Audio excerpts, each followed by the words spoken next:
चौंकाने वाला खुलासा है और इसी का जिक्र पहले भी हुआ था कि सेवादारों ने लोगों की मदद करने की बजाय साक्ष्य छुपाए थे। इस बीच बड़ी जानकारी है, हाथरस कांड की कहानी में जैसे जैसे जांच एजेंसियां आगे बढ़ रही हैं, वैसे वैसे चौंकाने वाली खबरों का पर्दाफाश हो रहा है। इस मामले में मरने वालों की पोस्टमार्टम रिपोर्ट जहां हादसे की डराने वाली हकीकत बयां कर रही है, तो वहीं सूरजपाल सिंह के बहुत बड़े नेटवर्क की कहानी भी सामने आ रही है।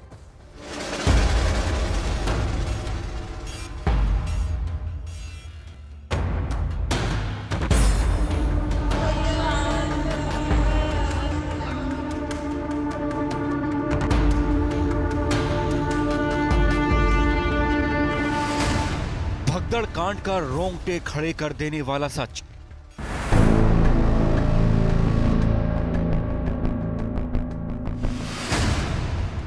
पोस्टमार्टम रिपोर्ट में हादसे की डराने वाली तस्वीर।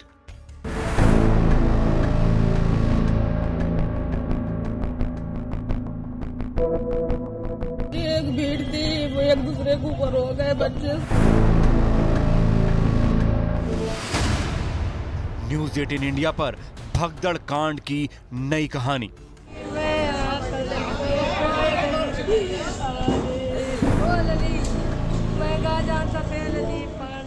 2 जुलाई को हाथरस में हुए भगदड़ की पूरी कहानी क्या है, ये समझने के लिए जांच एजेंसियों ने एड़ी चोटी का जोर लगा रखा है। लेकिन इस बीच भगदड़ कांड में मृतकों की पोस्टमार्टम रिपोर्ट भी आई है, जिसमें पता चला है कि ज्यादातर लोगों की मौत दम घुटने की वजह से हुई है। भगदड़ की वजह से लोगों पर इतना दबाव बढ़ा कि कई लोगों की सीने की पसली टूट गई।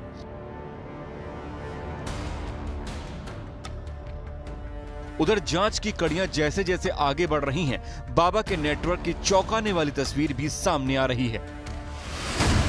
दावा किया जा रहा है कि उत्तर प्रदेश के लखीमपुर जिले में भी विश्व साकार हरि का एक आश्रम है। यह आश्रम 20 बीघा में फैला हुआ है। दावा किया जाता है कि एक राइस मिल कारोबारी ने 2012 में जमीन बाबा को दान में दी थी, जिस पर सूरजपाल उर्फ विश्व साकार हरि ने अपना आश्रम बनवाया है। संभल के नरौली इलाके में प्रवास कुटिया नाम से बाबा सूरजपाल का एक आलीशान आश्रम है। दावा किया जाता है कि 9 साल से बाबा सूरजपाल यहां नहीं आए। कासगंज में 30 बीघे में सूरजपाल का आश्रम है, जहां से बाबा के साम्राज्य की शुरुआत मानी जाती है। मैनपुरी की बिचवा में 21 एकड़ में विश्व साकार हरि का आश्रम है। यह आश्रम 5 स्टार होटल की तर्ज पर बनाया गया है।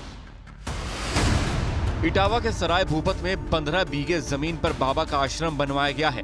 दावा किया जाता है कि इस आश्रम का निर्माण गांव के लोगों ने ही करवाया था। कानपुर में 14 बीघा जमीन पर बाबा का वीवीआईपी व्यवस्थाओं से लैस आश्रम है। बताया जाता है कि इस आश्रम के लोगों में ऐसी दहशत है कि लोग आश्रम के आसपास से निकलने से भी कतराते हैं। इसी तरह नोएडा के सेक्टर 87 में भी बाबा का एक बेहद आलीशान आश्रम है।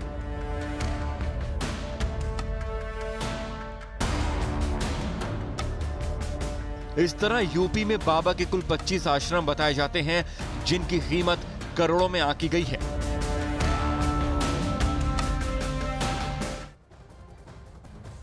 अमित हमारे सहयोगी लगातार हमारे साथ जुड़े हुए हैं। अमित, जैसे जैसे ये जांच आगे बढ़ रही है, चौंकाने वाले खुलासे हो रहे हैं। चूंकि आप उस जगह पर मौजूद हैं जहां ये घटना हुई, आपकी लोगों से बातचीत हो रही है, क्या और जानकारी हाथ लगी है? किस तरीके का मिसमैनेजमेंट था? 80,000 लोगों की बात हुई थी, लेकिन कहा जा रहा है 2.5 लाख लोग वहां पर पहुंचे थे। देखिए 2.5 लाख से ज़्यादा लोग पहुंचे थे और यही वजह है कि जो उत्तर प्रदेश के डीजीपी हैं प्रशांत कुमार, उन्होंने एक फैक्ट फाइंडिंग कमेटी बना दी है। जो मैनपुरी, अलीगढ़ और ये तमाम जो जिले हैं, एटा, हाथरस, यहाँ पर जो है जो LIU की यूनिट है, जो उनके अधिकारी हैं, वो सेवादारों से बातचीत करके वो उगलवाएंगे कि आखिरकार फंडिंग का स्रोत क्या है और क्या क्या काम ये बाबा करता है। हमारे साथ प्रत्यक्षदर्शी हैं, सीधे हम इनसे बातचीत करते हैं। आप बताइए और क्या क्या उस दिन आपने वहाँ पर देखा है, किस तरीके से ये बाबा, क्योंकि आप ही के एरिया में ज़्यादातर ये सत्संग करते हैं। हमारे एरिया में आगरा मंडल और अलीगढ़ मंडल के ही ये बाबा हैं बेसिकली, और ये यहीं पे इसका समागम करते हैं। और ये कहीं इसका क्षेत्र में कोई विकास नहीं है, ये बहुत पढ़े लिखे नहीं है और ये बिल्कुल पाखंड है इनका। और ये छोटी जो समाज है उसको कैप्चर किए हुए हैं और इनसे फंडिंग क्या है इनकी, 1-1 रुपया लेते हैं तो करोड़ों रुपए रोज का इनका आमदनी सोर्स है। करोड़ों रुपया। आप बताइए अरविंद जी, इनका फंडिंग का स्रोत क्यों? क्योंकि आप ही लोग के एरिया में काफी ज्यादा ये फेमस भी है लगातार यहाँ के। जी जी जी ये जो पूरा करते हैं मंगल 5 मंगल आइए 6 मंगल आइए, आपके सारे कष्ट खत्म हो जाएंगे। एक पानी वाला भी है, पानी को फूंक मार के पानी देते हैं पानी वो, इनका पानी को आश्रम है। फूंक कोई उसके फोटो मैंने देखे पटियाली में कहीं, तो उस जगह लगभग 8 नल बिल्कुल पानी अमित, के ये हैंडपंप चौंकाने लगे हुए वाली हैं। जो लोग जानकारी उसका है कि पानी ले करोड़ों जाते हैं, रुपए की उनके यहाँ से फंडिंग मिट्टी इस ले बाबा को हो रही जाते हैं। थी, लेकिन जिन लोगों की जान गई है उनकी जान की कोई कीमत नहीं थी। अमित बने रहिएगा हमारे साथ। लेकिन इस बीच हालांकि हाथरस हादसे पर बाबा सूरजपाल का बयान भी सामने आया है। उन्होंने मृतकों के परिजनों के प्रति संवेदना व्यक्त की है। उन्होंने कहा कि मैं बहुत पहले ही समागम से निकल चुका था। ये सफाई बाबा के वकील एपी सिंह की तरफ से जारी की गई है। उनकी तरफ से कहा गया कि कुछ असामाजिक तत्वों ने भगदड़ मचाई थी। हाथरस हादसे को लेकर बाबा सूरजपाल का पहला स्टेटमेंट सामने आया है। उनके वकील की तरफ से मृतकों के परिजनों के प्रति संवेदना जाहिर की है और कहा है कि मैं समागम से बहुत पहले ही निकल चुका था, मैं वहां मौजूद ही नहीं था।